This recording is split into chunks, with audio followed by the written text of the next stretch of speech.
V എസിന്റെ കർമ്മഭൂമിയായ തിരുവനന്തപുരത്ത് നിന്ന് അദ്ദേഹത്തിന്റെ ജന്മനാട്ടിലേക്ക്, അദ്ദേഹത്തിന്റെ പുന്നപ്രയിലേക്ക് ഉള്ള യാത്ര ഈ വാഹനത്തിലായിരിക്കും. ഈ കെഎസ്ആർടിസിയുടെ ഈ ലോ ഫ്ലോർ ബസ്സിലായിരിക്കും അദ്ദേഹം പോകുന്നതിനുള്ള ക്രമീകരണങ്ങൾ ഇവിടെ കെഎസ്ആർടിസി ജീവനക്കാരും മറ്റ് ഉദ്യോഗസ്ഥരും ചേർന്ന് നടത്തുകയാണ്. വി എസിന്റെ ചിരിച്ചുകൊണ്ടുള്ള ഒരു ചിത്രം അതിന്റെ മുന്നിലുണ്ട്. വി എസിന് ഈ വാഹനത്തിലാണ് അന്ത്യയാത്ര. തലസ്ഥാനത്തെ 6 പതിറ്റാണ്ട് അദ്ദേഹത്തിന്റെ കർമ്മഭൂമിയായിരുന്ന തലസ്ഥാനത്ത് നിന്ന് വി എസ് മടങ്ങുന്നത് ഈ വാഹനത്തിലാണ്. ഈ വാഹനത്തിനും ഒരു കഥയുണ്ട് വി എസുമായി ബന്ധപ്പെട്ട. ഈ വാഹനത്തെ കാണുമ്പോഴും വി എസിനെ പറ്റി ഓർക്കാൻ നമുക്ക് ഒരു കാര്യമുണ്ട്. അത് വി എസ് മുഖ്യമന്ത്രിയായിരിക്കുന്ന കാലത്താണ് 2008 മറ്റോ ഈ ജനറം തിരുവനന്തപുരത്ത് സർവീസ് തുടങ്ങുന്നത്.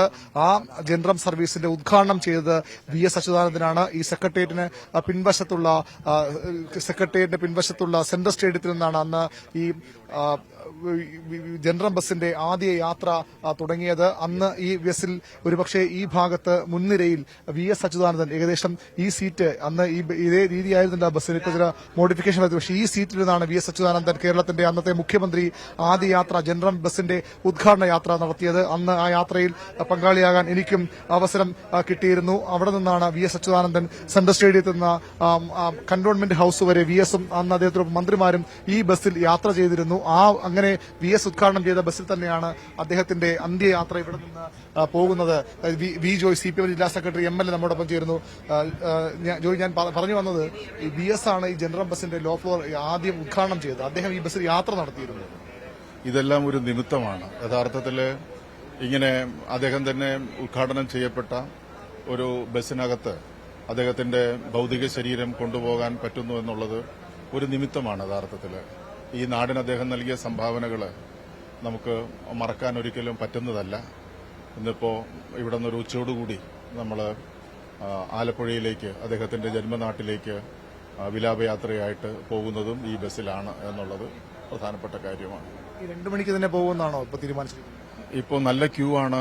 രാവിലെ ഒരു മഴയുണ്ടായിരുന്നു, പക്ഷേ ഇപ്പോൾ നല്ല ക്യൂ ആണ് അനുഭവപ്പെടുന്നത്. ഇവിടെ തിരുവനന്തപുരത്ത് എത്തുന്ന ജനത്തെ കാണിച്ചതിന് ശേഷം പുറപ്പെടാമെന്നുള്ള നിലയിലാണ് ആലോചിക്കുന്നത്. എന്നാലും ഉച്ചയെന്ന് നമ്മൾ അനൗൺസ് ചെയ്തിട്ടുണ്ട്. പിന്നെ ആളുകൾ കൂടുകയാണെങ്കിൽ കുറച്ചുകൂടി വൈകും. നമ്മൾ കഴിഞ്ഞിരുന്നില്ല അവിടെ ആ സമയത്തും അവസാനിപ്പിക്കുമ്പോൾ 10 മണിക്കോ 10:30 അവസാനിപ്പിക്കണമെന്ന് വിചാരിച്ചതാണ്. 12:30 നമുക്ക് അവസാനിപ്പിക്കാൻ വേണ്ടിയിട്ട് പറ്റിയില്ല. പിന്നീട് വീട്ടിലേക്ക് കൊണ്ടുപോവുകയാണ് ചെയ്തത്. വന്നവരെല്ലാം ഇന്നിപ്പോൾ രാവിലെ വരെയും വീട്ടിൽ കാണിച്ചു. നോക്കാം, നമുക്ക് അതിന്റെ ഒരു രീതി നോക്കിയിട്ട് നമുക്ക് ചെയ്യാം. ഈ ബസ്സിലെ നേതാക്കളൊക്കെ ഇതിലുണ്ടാവും. ആരൊക്കെയാണ് അങ്ങനെ ഒരു തീരുമാനമോ ക്രമീണമായി? പ്രധാനപ്പെട്ട നേതാക്കന്മാര് വണ്ടിയിലുണ്ടാവും. പിന്നെ അദ്ദേഹത്തിന്റെ കുടുംബാംഗങ്ങളും വാഹനത്തിലുണ്ടാവും. മുഖ്യമന്ത്രി ഇതിലാണോ അല്ലാതെ ആലപ്പുഴ വരികയാണ് ചെയ്യുന്നത്.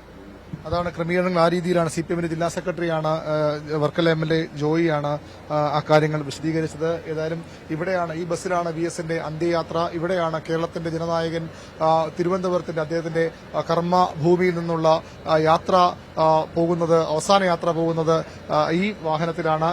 ഇവിടെയാണ് അദ്ദേഹത്തിനുള്ള ക്രമീകരണം കൊടുക്കുന്നതിന് എല്ലാ അവസാനവട്ട ക്രമീകരണങ്ങൾ പുരോഗമിക്കുകയാണ്. ഞാൻ സൂചിപ്പിച്ച പോലെ വി എസ് ഉദ്ഘാടനം ചെയ്തതാണ് ഈ ലോ ഫ്ലോർ ബസ്. തലസ്ഥാനത്തിന് അന്ന് പരിചിതമല്ലാതിരുന്ന ലോ ഫ്ലോർ ബസ്സിന്റെ ഉദ്ഘാടനം.